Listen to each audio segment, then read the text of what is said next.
Boker Tov, mes chers amis, en ce 9 Sivan 5782, nous allons poursuivre avec Shir Hashirim. On est arrivé au verset 4. Alors on va essayer, vous l'avez compris, c'est assez complexe, donc ne serait-ce que la traduction.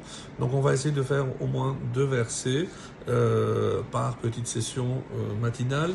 Donc on est arrivé au verset 4, je lis toujours en hébreu d'abord, ensuite on fait une traduction littérale et après une traduction selon les commentaires de Rashi, puisqu'on a dit qu'on se basait essentiellement sur les commentaires de Rashi pour essayer de comprendre que on ne peut pas se fier uniquement au sens littéral. Moshcheni acharecha naruta, donc la traduction littérale d'abord. Moshcheni, entraîne-moi, acharecha naruta, nous courons après toi. Heviani hamelech chadarav, quand le roi m'aura introduite chadarav dans ses appartements, Nagila venismechabach, nous exulterons et nous réjouirons grâce à toi. Nazkira dodecha miyayin, nous évoquerons tes caresses meilleures miyayin que le vin. Mesharim ahevucha, c'est avec raison que ahevucha, que l'on t'aime. Alors, ça c'est, on va dire, le mot à mot.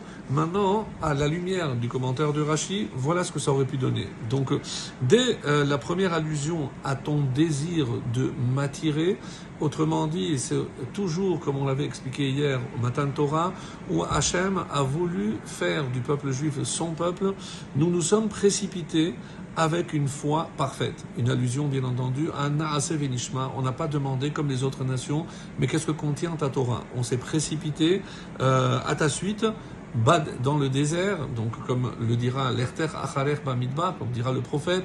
Donc on a eu confiance en toi, tu nous as fait sortir d'Égypte, tu nous as dit suivez-moi, on t'a suivi. Le roi m'a amené dans ses appartements. Quels appartements? Les appartements, certains ici vont commenter qu'il s'agit du Mishkan, là où la Shekhinah va résider, le Sinaï, pour la première fois encore depuis la faute de Adam Arishon, la Shekhinah va redescendre. Quel que soit notre tourment, toujours nous nous délecterons et nous nous réjouirons dans ta Torah. Puisque maintenant que tu nous as donné ton plus beau cadeau, c'est-à-dire la Torah, donc maintenant, même lorsque on traverse des moments difficiles, des périodes difficiles, eh bien, on pourra toujours se réjouir par la Torah. Nous nous souvenons de ton amour bien davantage que des plaisirs terrestres. Et c'est ça, l'allusion au vin, c'est le plaisir terrestre, mais c'est aussi le sod, c'est-à-dire les profondeurs de la Torah. Donc mieux que tous les désirs et les plaisirs terrestres. Donc évidemment, nous aspirons à rentrer dans la profondeur de ton cadeau de la Torah.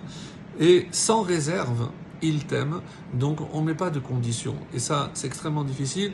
Lorsque on passe, on va dire, des mauvais moments, on a l'impression qu'on a une sorte de révolte. Non, sans réserve. Ce que tu as décidé pour nous, on l'accepte. Et c'est ça la grandeur du peuple juif qui aime, on va dire, sans réserve, sans condition. Ça, c'était pour le verset 4. Le verset 5. Shechora ani venava benot Yerushalayim. Alors, Shechora, noir, donc ne faites pas attention si j'ai bruni, littéralement. Benot Yerushalayim, pourquoi? C'est que le soleil m'a allé. Le Keaole Kedar Kiliot Shelomo, donc ici, excusez-moi, je me suis trompé, excusez-moi. Donc le He, Shechora Avi Ani Venava, je suis noir Venava, mais je reste joli. Benot Yerushalayim, fille de Jérusalem, Keahole Kedar, comme les tentes de Cédar, Kiliot Shelomo, comme les poutres ou les pavillons de Shlomo, en une allusion bien entendu au temple. Donc avec le commentaire de Rashi, qu'est-ce que ça donne? Même si je suis noir, pourquoi je serai noir? Je suis noir par le péché. Donc le blanc, ça signifie évidemment, symbolise la pureté. Le noir, c'est la faute. Donc même si je suis noir par le péché, je suis gracieuse, Nava. Pourquoi? Par mes mérites. Parce que j'ai quand même des mérites. Et nation destinée à monter à Jérusalem, on s'adresse à toutes ces nations qui ont refusé la Torah, je le rappelle. Même si je suis sali comme les tentes de Kedar, je reviendrai aussi propre que les tentures de celui à qui appartient la paix. Non seulement, comme on l'avait souvent dit, c'est pas Shlomo, mais c'est un kinouï, un nom qu'on donne aussi, qu'on attribue à Hachem, celui à qui appartient la paix.